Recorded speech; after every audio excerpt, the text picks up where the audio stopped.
Duel.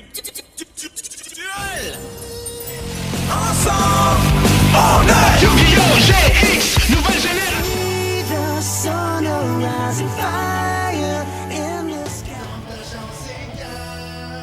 Qui gagnera? Oh! Prêt pour le duel, pour bouger c'est à toi. Aujourd'hui, je vais vous présenter mon top 5 des meilleurs staples budget à jouer en main deck en ce début de Master Rule 5.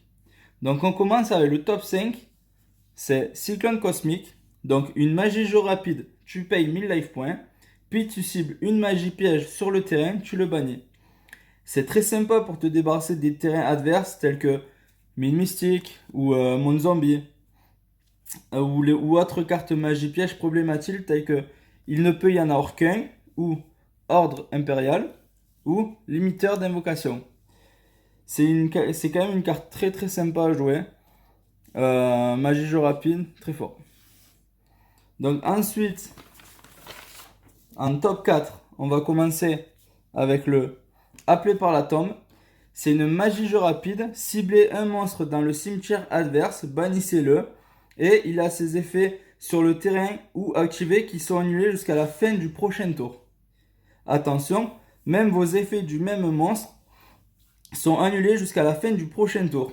Appelé par la tombe est une carte très utile contre quasiment tous les decks actuels. Surtout, c'est très fort contre Salamangreat, Shadow, Dragon Link, Zombie. Ça reste aussi très fort contre les decks Danger, contre les decks Héros, contre les decks Dino et surtout contre les Entraps. C'est vraiment une très bonne carte. Ça annule, ça peut counter quand même pas mal de decks. Je trouve ça vraiment sympa.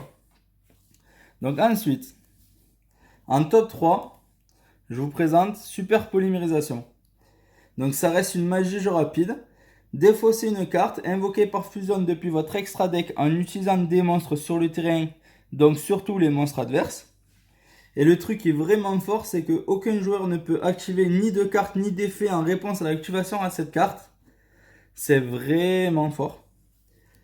Donc je vous ai fait un petit exemple de carte à cible pour Super Polymérisation à invoquer.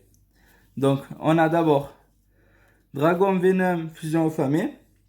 Donc c'est deux monstres ténèbres. On a Winda Marionnette de l'ombre elle. Un monstre marionnette de l'ombre et un monstre ténèbres. On a Dragostapelia Prédaplante. Un monstre fusion, un monstre ténèbres. Alors celui-là, il a un nom très compliqué. Je vais essayer de le prononcer. Trifioverutum Prédaplante. 3 monstres ténèbres. Ensuite, pour contrer entre guillemets Salamangreat. Donc Salamangreat Chimère Violette. Un monstre Salam plus un monstre lien.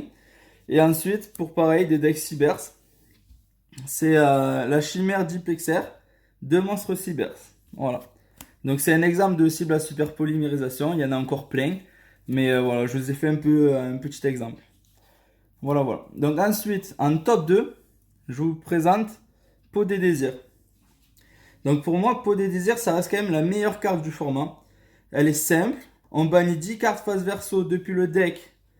On les bannit face verso pour piocher 2 cartes. C'est le coût d'activation. Donc même si l'adversaire répond avec une hache, le coût c'est quand même de bannir 10. Donc même si tu pioches pas, tu es obligé de bannir 10. Donc c'est quand même une carte sympa. Ça se joue dans quand même pas mal de decks. Ça te permet de piocher les deux. Donc c'est quand même très très fort. C'est pour ça que je l'ai mis en top 2. Après, ça reste mes goûts. C'est mes choix. Peut-être que certains ne seront pas d'accord avec ces choix-là. Mais pour moi, je trouve qu'elle a la place dans le top 2. Et ensuite, en top 1, c'est, les gars, Nibiru. L'être primitif.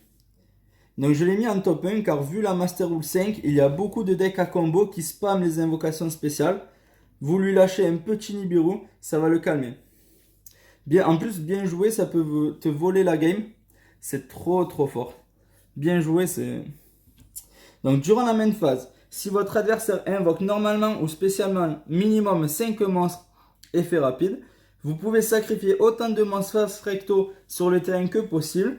Et si vous le faites, invoquez spécialement ces cartes depuis la main.